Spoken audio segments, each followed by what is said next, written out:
Hello and welcome to Whisky Resource. My name is Mark and this is Whisky Review number 14. So today I'm going to go back and do my third review of a blended Scotch whisky. A blended Scotch, just to remind you that might not know, it's a blend of malt whisky and grain whisky from various distilleries. So the particular blended Scotch that I'm going to be doing today is going to be Famous Grouse. Although I'm not going to be opening this bottle up, this is actually going to be given as a prize for a charity raffle. So put that back over there.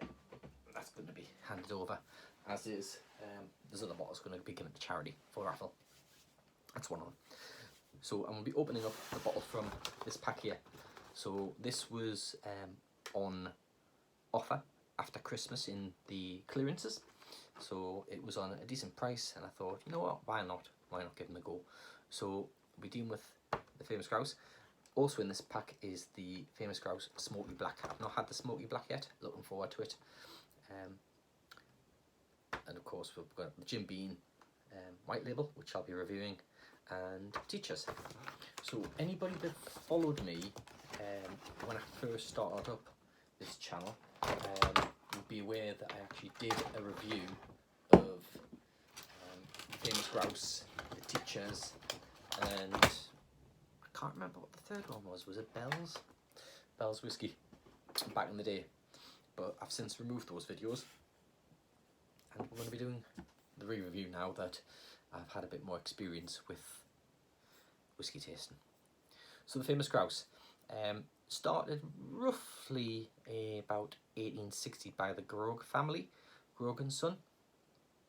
It actually was originally called the Grouse back in 1860. It didn't properly get its name, the Famous Grouse, until about 1895. I think it was copyrighted, trademarked in about 1905, if memory serves. That's when it was known as the Famous Grouse. The Famous Grouse has since 1980 been the most popular Scotch whisky in Scotland. They don't really say an awful lot about this online. It's 40% ABV. Can't find out much about chill filtration and colour. However, what I have seen says it is chill filtered and it is coloured, which is not unusual for blends. The reason being, they want to try and have consistency amongst batches and releases, so they will colour it and they will chill filter to give that consistency. It's pretty much a standard thing that they do with blends. There are blenders out there that don't do that, and maybe at some point we will review them if I can afford to get hold of any of them. But right now, the pauper I am, I can only really afford to buy little ins. Okay, so Famous Grouse is owned by the Edgerton Group. They are famous for owning the Macallan. Again, the Macallan, if I ever review them, I'd be surprised, because again, I can't really justify paying out for Macallans as such right now. I think that's pretty much it in terms of an introduction. Average sales price is a cheap blend, this one. $16.25 is the average retail price online. You can pick it up a bit cheaper in supermarkets. It comes in a variety of bottle sizes. You've got here the 50ml miniature. You can buy in 350ml half size, buy it in the full 700ml bottle, and of course you can pick it up in the litre bottle that we have here. They also do it for pubs in 4.5 litre big coin jar bottles, because it's a popular whiskey in pubs.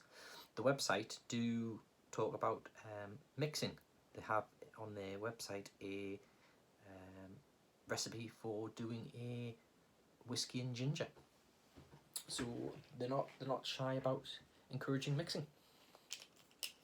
So we'll crack it open and we'll give this one a whirl.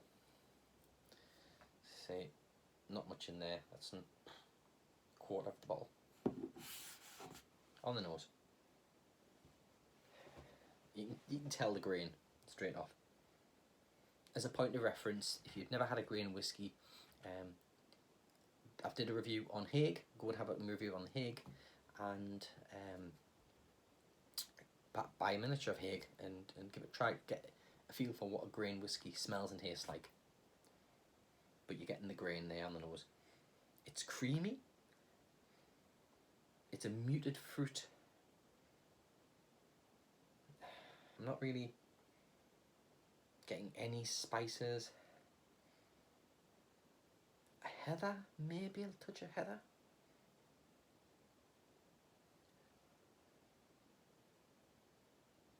It doesn't.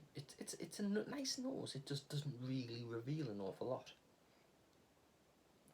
other than fruit, honey, heather, sweet, and grain.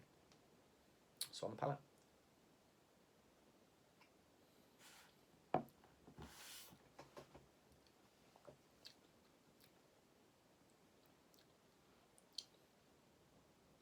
Fruity, creamy, sweet, honey sweet,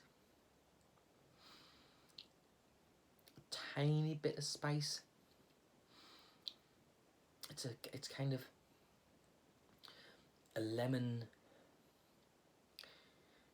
Yeah, it's kind of a cinnamon lensip almost. Tiny bit of menthol going on there, tiny bit.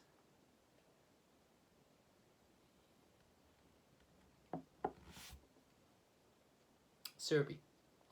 It is syrupy. I'm getting the grain coming through there on the palate towards the end. The grain's showing itself quite a bit. It's an enjoyable dram. For the value score, it was an 84.97, which is just ahead of the White & Mackay that I reviewed last time. So it's slightly ahead of White & Mackay on the value. However, on the palate, the nose, I would say it's not as enjoyable as the White & Mackay. White & Mackay being sherry finished, it's always going to win. If you're a sherry fan, that's always going to win. Given this is Scotland's #1 selling Scotch, blended Scotch, maybe I'm missing a trick.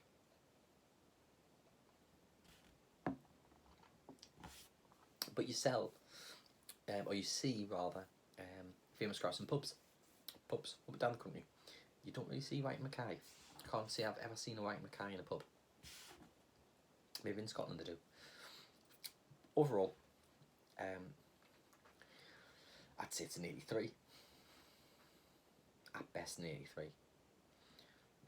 For the overall score there. Slanty. Slangy Bar. Cheers. Laters.